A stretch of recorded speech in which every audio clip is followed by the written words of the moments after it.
Episode 28, titled 3.1 Translate Requirements into Communication, Mockups, Accessibility, and Tone, the emphasis is on how requirements become something people can actually use, trust, and adopt.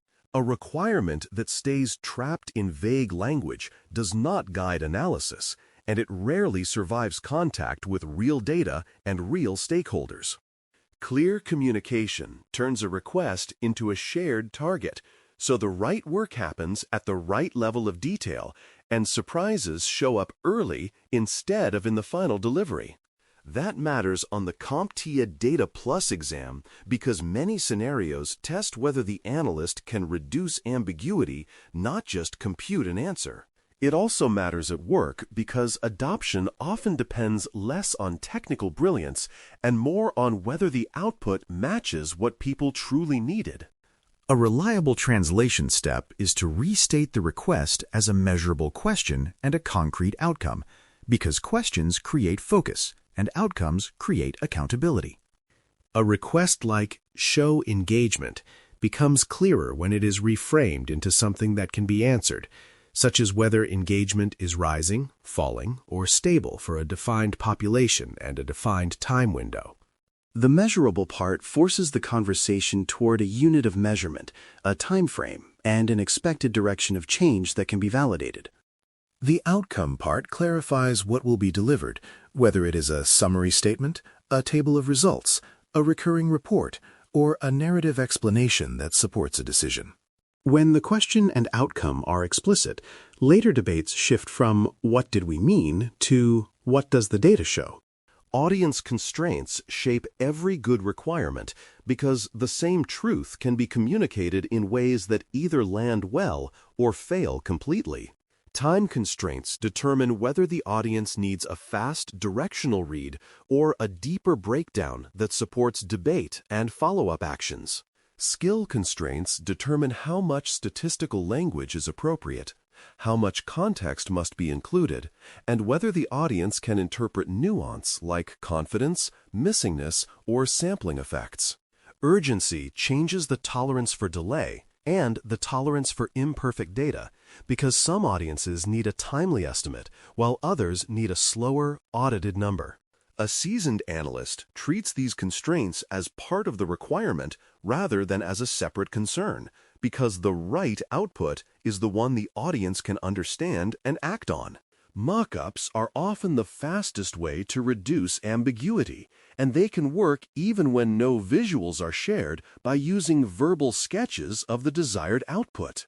A verbal mock-up describes what the audience will see first, what the main takeaway will sound like, and what supporting detail will sit behind it for credibility.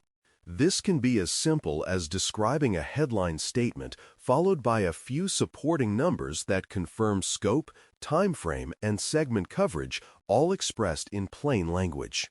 Mock-ups also clarify what will not be shown, which is often where misunderstandings live, because stakeholders may assume certain breakdowns or definitions are included unless told otherwise.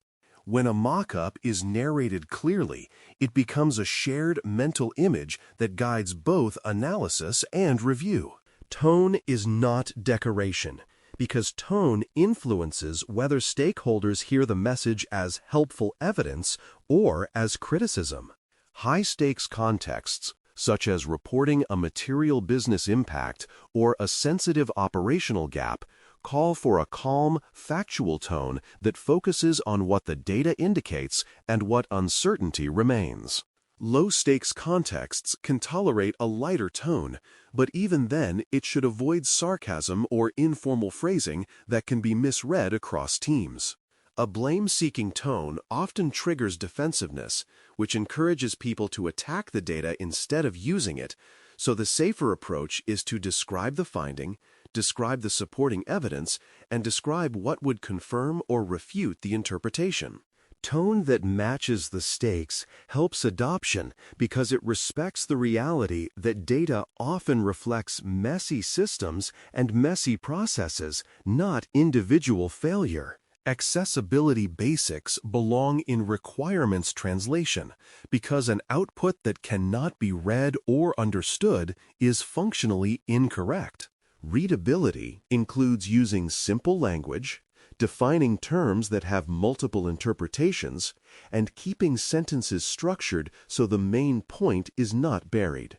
Accessibility also includes being mindful of how people scan information, meaning the key takeaway should be obvious even for readers who only have a moment and who may not share the analyst's context. Consistency in wording matters because small shifts in terminology can look like shifts in meaning, which confuses readers who rely on stable labels over time. The practical goal is that the message survives quick reading, imperfect attention, and differing levels of familiarity without losing its core meaning. Definitions deserve special attention because many common business terms are not actually universal. Active user can mean logged in during a period, performed a specific action, or maintained an ongoing subscription, and each definition tells a different story. Revenue can mean booked revenue, recognized revenue, gross revenue, net revenue after refunds, or revenue in a specific currency and accounting period. When definitions are unclear, teams can generate conflicting numbers while both are correct under their chosen meanings, which undermines trust and slows decision-making. Clear translation includes naming the chosen definition and the boundary conditions that matter, such as whether refunds count, whether internal accounts are excluded, and whether the time frame uses calendar weeks or a rolling window. Success criteria should be confirmed explicitly because a requirement is incomplete until it includes what good enough looks like. A stakeholder may accept a small amount of delay if the result is highly accurate, or may accept a rough estimate if the timing matters more than precision. Acceptable error can mean different things, such as an acceptable variance from a trusted source, an acceptable level of missing data, or an acceptable sampling uncertainty, and those differences should be aligned before delivery. Delay tolerance can also include operational constraints, such as whether the data arrives on a schedule that makes certain cutoffs impossible. When success criteria are clear, the analyst can choose methods and checks that match the expectation, rather than overbuilding for a use case that only needed a directional answer. A weekly report scenario is a good practice ground for translation because it forces the analyst to balance clarity, consistency, and actionability under time pressure. When a stakeholder asks for a weekly KPI report, the first translation step is to clarify which key performance indicators are in scope, how each one is defined, and what population and time frame each one covers. The second step is to describe the expected output in concrete terms, such as a stable set of measures that can be compared week over week without shifting definitions. The scenario also forces a discussion of timing, such as whether the week uses a calendar boundary and whether late-arriving data is revised or deferred, because both choices affect trust when numbers change. A consistent weekly message builds adoption only when readers can rely on it to mean the same thing every time. Assumptions are the quiet enemy of requirements translation, so scope, time frame, and exclusions should be checked directly even when the request sounds straightforward.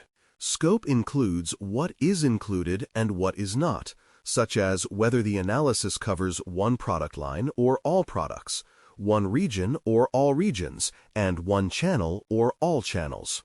Time frame includes the window itself and the clock rules, such as whether timestamps are interpreted in a single time zone and whether cutoffs align to business operations or to system logs.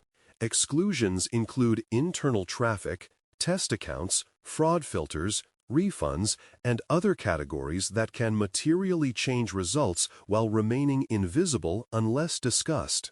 When these elements are clarified early, the final output is less likely to trigger the familiar response of, "That is not what I meant."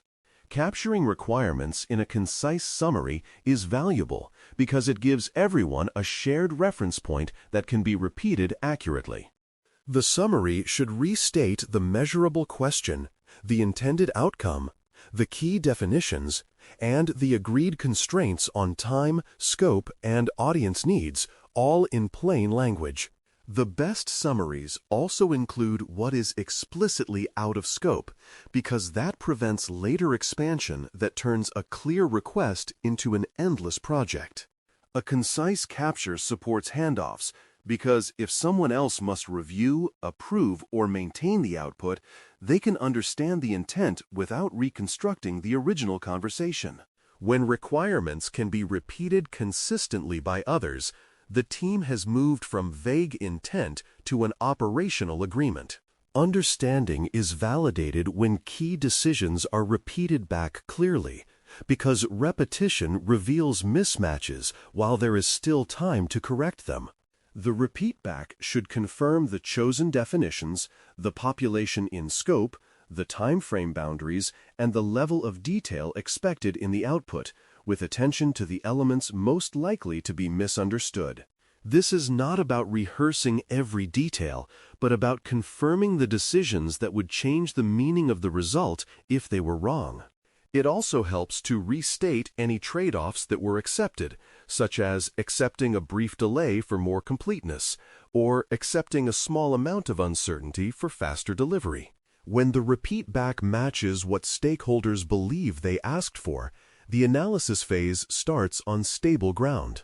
A requirements-to-message workflow becomes reliable when it is treated as a repeatable pattern that moves from ambiguity to shared language, then from shared language to a deliverable that matches expectations. The workflow begins with translating the request into a measurable question and an outcome. Then it incorporates audience constraints so the result is understandable and usable. It uses verbal mock-ups to create a shared picture of the output, then aligns tone and accessibility so the message fits the stakes and can be read quickly without losing meaning. It locks in definitions and success criteria, then checks scope, time frame, and exclusions to prevent silent drift. Finally, it captures the agreement in a concise summary and validates understanding through a clear repeat back, which turns communication into a control that protects trust. The conclusion of episode 28 sets one communication habit to apply today. Treat every request as incomplete until its key definitions and success criteria are spoken in plain language that another person could repeat. That habit prevents the most common failure mode, which is delivering something technically correct that answers a different question than the stakeholder intended. It also improves speed because clear requirements reduce rework, reduce debates about meaning, and reduce last-minute changes that break timelines. Over time, the habit builds credibility because stakeholders learn that requests become dependable outputs with stable definitions and predictable tone. That credibility is a practical advantage on the exam and in the workplace because trust is often the real gate that determines whether analysis influences decisions. Thanks for listening. For more audio courses, daily newsletters, and more, please visit baremetalcyber.com.